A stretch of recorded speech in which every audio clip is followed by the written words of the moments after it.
Well, hello everyone, I've been under the house. I've grabbed this box from my Thomas collection for a very good reason, because it is going to help me get through this video and explaining some changes that have gone on with the Thomas & Friends toys. Ooh, the Thomas memories, and lots of them here.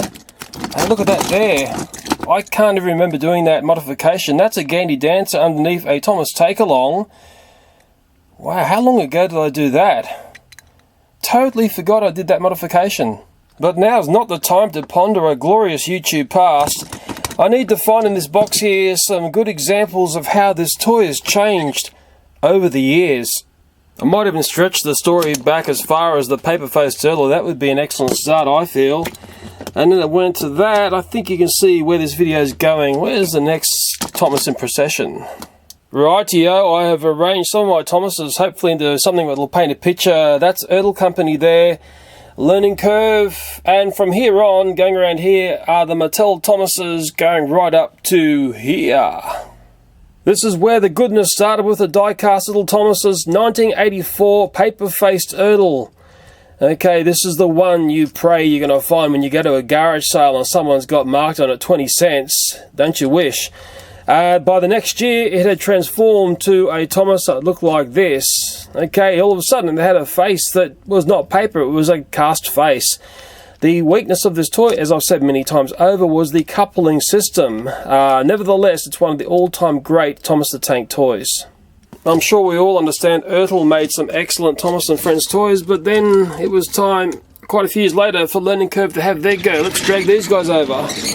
2002, with Learning Curve, saw Thomas rendered in a very different way. It's a very distorted version of Thomas. It had yellow whistles, it had a metal boiler at the front here, it had a very endearing face.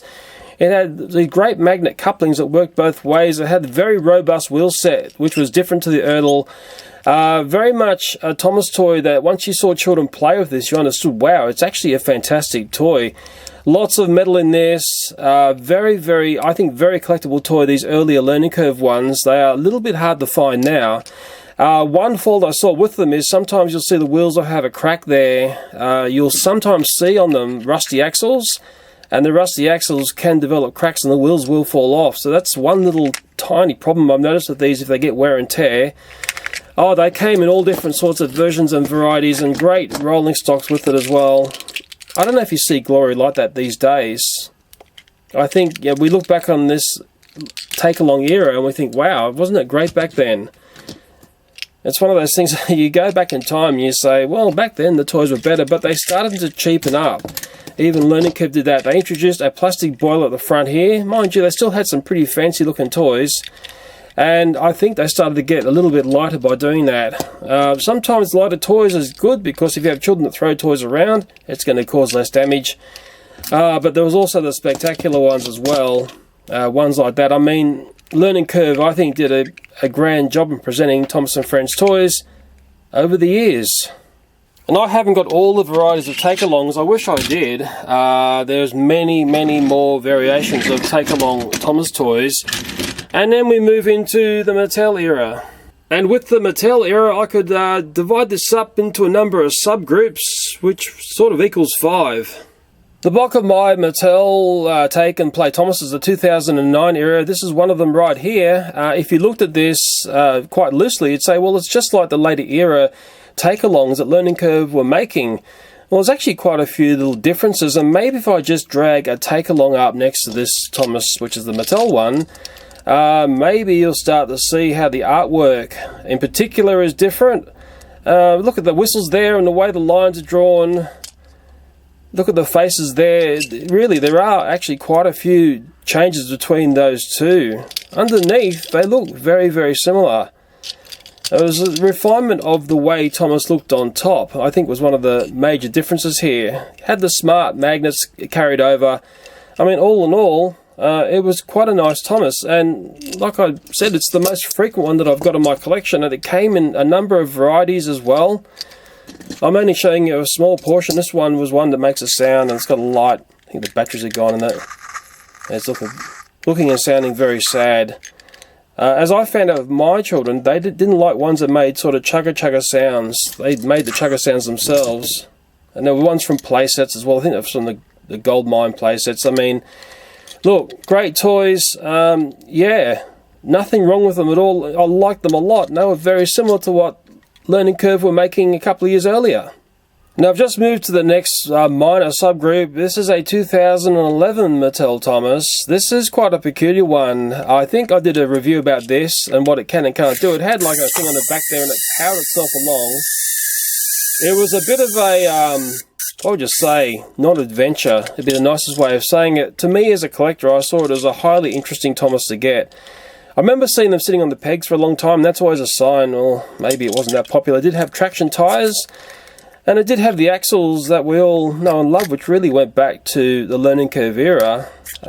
Peculiar Thomas, and it was the one which is the only one which had a 2011 date underneath in my collection. The next subcategory that I've got in my collection of the Mattel Thomases, well, from the top here, it looks just like what preceded it before.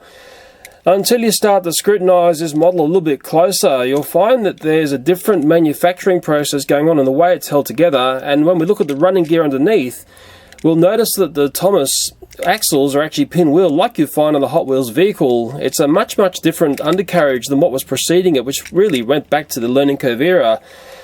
I think I pulled one of these Thomases apart and I noticed that the mould had changed. There was quite a radical change in the toy, and I was questioning the reason. Why did they change this? So 2012 was a very curious Thomas, and I don't have many of these. I do have this Thomas here as well. Okay, and I think underneath here it tells me it's a 2014 Collector's Thomas, but it's actually 2012 on that running gear. You can see it flaring there. I found that one at Toys R Us. Yeah, but little did we know there were some major changes, more radical than this, just around the corner. The next Thomas is, I think, one of the most peculiar Thomases in a sense. I call it the Crush Cab Thomas. For some reason, the toy company decided we don't need to give Thomas a full-size cab like he used to have. It also had these very dumb, stupid magnets which only work one way. I think we all preferred the smart magnets from the past, and they were on the toys for a very long time. This Thomas here was one I think a lot of people who are into Thomas would have avoided. Mind you, if you were just starting off, you would never have known that there were greater toys that preceded this one. It had the pinwheel axle, 2013 underneath there in the flare. As a collector, I find it as a curious Thomas, but what Mattel did was they impressed us with all these very Mickey Mouse looking Thomases. And the one thing I will say is the prices of these toys was not going up. I think what was going on was there was a cheapening of the manufacturing of the toys to keep the prices down. Maybe that's, well, a peculiar version of downsizing in a sense. I think the price point of these toys is very sensitive. Maybe one of the all-time great ones we got in this era was the Gold Thomas there. I would have loved to have seen one of these without this big, ugly magnet. I found this to be visually a big distraction when looking at the toy. And in a sense, one of the last versions of that one this is one I actually really like. It's a streamlined Thomas from that sort of flash in the pan moment in that video, The Great Race. A lot of people didn't like this Thomas, but I actually like this one a lot. It's got a lot of Thomas eye candy that you look at, but best of all, it's got a fantastic, determined face. Just with my lineup of 2013 Thomases, I'll show you how dumb that magnet is. And sometimes children will get their favourite Thomas Wooden Railway because they'll play with the Wooden Railway plus their take and plays. Of course they will. And they go and connect up and the magnet repels. I mean, how dumb is that? Whoever ticked off the idea to put these dumb magnets on these trains really needs to go and get some brain surgery, because I think it was a really dumb idea. So maybe that really ridiculous magnet design on this toy had the toy company thinking we've got to fix this, and the next Thomas that we take a look at in this collection is the one which resides in that new playset right there. And along comes this Thomas here, which I ripped out from one of the Thomas Adventures playsets, which is actually a very inexpensive playset. I think I know what's going on, is they're basically, well, cheapening everything down to get things down in price so you buy it. It must be very price sensitive, these toys, especially up against the free apps. What's the big difference with this toy? Well, it's very simple to explain. The magnet coupling has totally gone, and they've got what I call a crescent coupling. I don't know what else you'd call that. Maybe a pinch coupling. To give you an idea of what we had before versus what we have now, It is a vast improvement on the look of that Thomas toy, I can tell you. I'm actually glad the magnet coupling is gone, and I dare say it's a lot cheaper to make the toy with a coupling system like this. There is a wagon here. I don't have too much of this stuff, of course, because it's sort of all new. And I'm going to point out a couple of advantages of that coupling system. I think one major advantage is it looks like a train coupling system, doesn't it? For how long it lasts and how robust it is, well, only time will tell. We've still got the pinwheel axles under here. Maybe it's a different mold. I've really got to open one up totally to look inside to see what's going on, but I don't have enough of these toys yet to fully understand. I have not seen one by itself for sale to see the individual price. I can only assume the prices remain the same, and that has been the constant with Mattel. They've been very price conscious about these toys in the marketplace. Let me just point out a couple of nice things about this coupling system. Got some scales out. I'll do a quick weigh before I show you some things that I really like. Okay, there's new Thomas here. Weighs up, it was at 44 grams, okay. Just looking at the bigger numbers there, not the smaller ones. The one that preceded with the magnets is going to be, what, about 48? So it's 4 grams lighter, isn't it? That new Thomas. But if we go right back in time to the take-along where it all started, what do we got there? Whoa, 69 grams, nearly 70 grams. So that's a huge weight difference between that toy there and that toy there. So the Fat Controller has asked Thomas, there is a rogue bit of rolling stock on our railway. We need to send it back to where it belongs. It's actually a troublesome truck from the Thomas Minis range. Hey, so Thomas comes up to connect with this troublesome truck, and he's having a few bits of trouble. Well, why? Because it's a troublesome truck. But don't worry, he can actually turn his coupling around to the back here, and I'm pretty sure he can come in and union there. Look at that. And he can drive it away. Now, I think that's a very, very nice thing to have happen. For the fact that this new Thomas here can connect up to a troublesome truck of the Minis range is very, very clever. I think it works best, I'll be honest here, if it works best like that, with the pin going through. That's a very strong bond there. But as you can see, the troublesome truck is on back to front. I've seen the chatter about this new coupling. I'll tell you what, there's been a lot of stuff said which I think is fairly unfair. I mean, I'd like to keep this as fair as possible. Remembering you can't spin the ones on this rolling stock here, but there is something that I noticed about the rolling stock that I really like. Let me just couple it up here. So Thomas is connected up, he's waiting for his special, and it is something very special. It's a great big lump of blue tack, and it's actually my version of Boulder that Thomas has to take to the quarry now. He can drive around with that rather nicely, but the best thing of all is, look at this, he can pick it up and it's not decoupling at all. And I'm going to do the same Thomas stunt with the old magnet couplings. So we'll drive this new coupled Thomas out, and we'll drive in something from the past. It's the 2012 Mattel Thomas with the smart magnets, as I call it. And I'll put my Boulder in there, making sure it's in nice and tight. Looking very happy, isn't it? Not. And sure, he can drive around like that, but if I go to pick him up, guess what happens? Oops! It doesn't want to connect, it just disconnects. And I remember when my children played with take-alongs and take-and-plays, one restriction was how much you could actually drag along behind little Thomas or whoever was your main engine.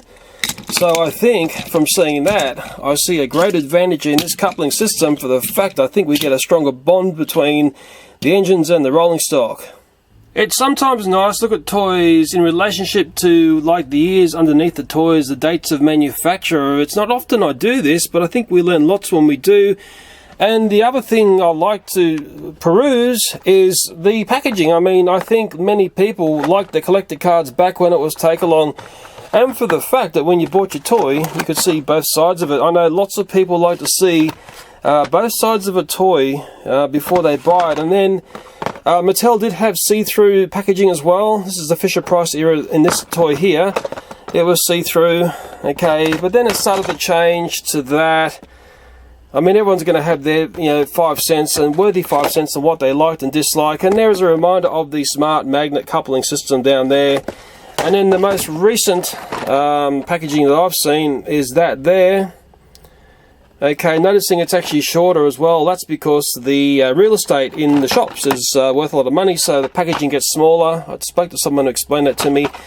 But I have yet to see the individual packaging of a Thomas toy like that. Maybe you've seen it. In Australia, the Thomas stock tends to be chronically understocked and difficult to find. It's still very early days for this big change of design in the coupling system. I could only assume it's a very robust system. You could go jagging that into the wall and it's not going to break, and I know children are going to do all sorts of punishing things to these toys. Mattel make excellent toys. I just think sometimes the reasons for change are sometimes a little bit misguided.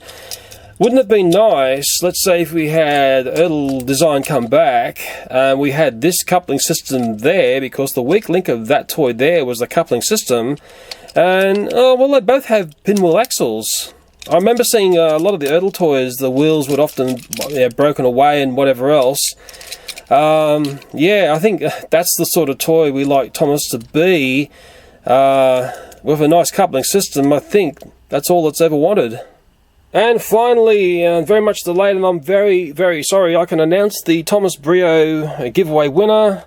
I've added in some extra stuff, if you remember, or don't remember, because it's been so delayed. Also found this Mega Stretch Frog, which is more lethal than a rubber chicken, and a lot more expensive as well.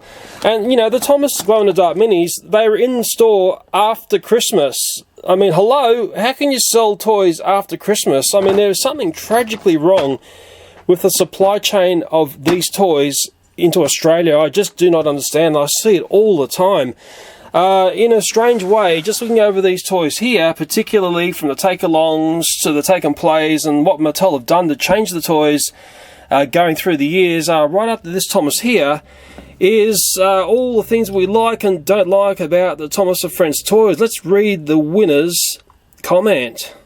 The winner of the giveaway is Flying TARDIS as the channel name. What I liked was he structured his comment nicely. It was like the 2 points of things that he liked, and then the 2 points of things that he disliked. A lot of people didn't do that. A lot of people had actually said double the same thing in the things that they liked or versus the dislikes.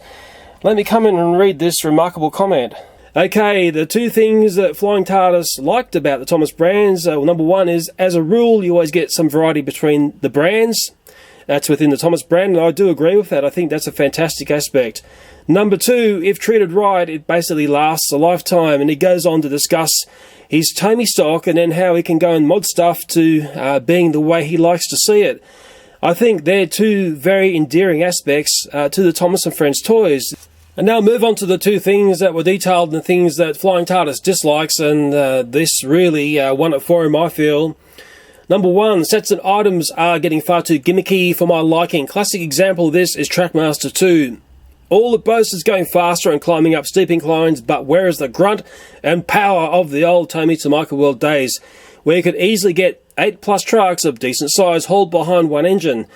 And it goes on, I shan't carry on, otherwise it'll be a full-blown rant. And boy, oh boy, did I agree with that comment there. Back in the old days, the stuff was actually more powerful and could do far grander things of what is presented today. Okay, number two, and it was what this video was about as well, showing you how things have been redesigned over time. Constant redesigning Ertl through to Take and Play and soon Collectible Railway have had a lot of redesigns over the years, so have Wooden Railway and Tomy Trackmaster. Don't get me wrong, some made sense, but others, in brackets here, Collectible Railway and Monopole Magnet, Take and Play in particular, have had redesign changes that were not really needed nor asked for. First, Monopole Magnets, then essentially spiny Ertl couplings. Trackmaster 2 in general, they got unneeded redesigns that I highly doubt were asked for or needed. And I'll leave it there, otherwise I'll end up ranting. Please rant, I loved what you had to say. The winner of this giveaway was someone who landed the comment earlier in the giveaway. I gave weight to those comments because they didn't have the advantage of reading other people's comments. I noticed a lot of very, very similar comments that were landing later in this very long-winded giveaway. Congratulations, Flying TARDIS. I loved that read there. I hope I read it correctly. And really, in essence, you know, what is wrong with this toy here? Absolutely nothing. That's a toy from a long time ago. And it was something that if you still made it exactly the same today, I'm sure it would sell. But the problem with making that toy there, guess what, boys and girls? It costs a lot of money to make. So what we do is we make something which is like far lighter. It's got, you know, less fancy coupling bits. And guess what? It doesn't connect to that. So we have to throw away all these toys if we had them before. And we start all over again. And here's my son's collection of take-alongs and take-and-plays. I think the most of them are take-and-plays in there. And what is really sad is the new Thomas can't connect to any of the toys in this tub here because all the toys in here have got magnetic couplings. And a very sad fact is the fate of these toys is going to be the bin. As always, thanks for watching and bye for now.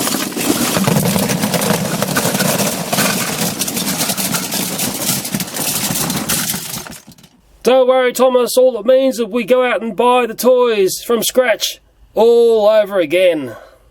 Let's do one final test with this Thomas with that very different coupling system. Is it an epic fail or is this the best thing that's happened to these toys? Let's see if it'll couple to a classic Erdl Thomas. Now, if ever there was tension in the air, this is the time. What do you think's going to happen here? Can we do this? Pushing. Oh, I love the sound of that. Look at that, boys and girls. It has connected to the classic Erdl Thomas. So, this is a major Thomas and Friends revelation, I can tell you. I never thought I'd see the day when I would see the latest Mattel toy connect to what is the classic Thomas toy from the past, that is the Erdl Thomas. That coupling system actually works very well. Throw away all your metal coupling Thomases, but make sure you keep collecting your Thomas Erdls. That's the best one to collect.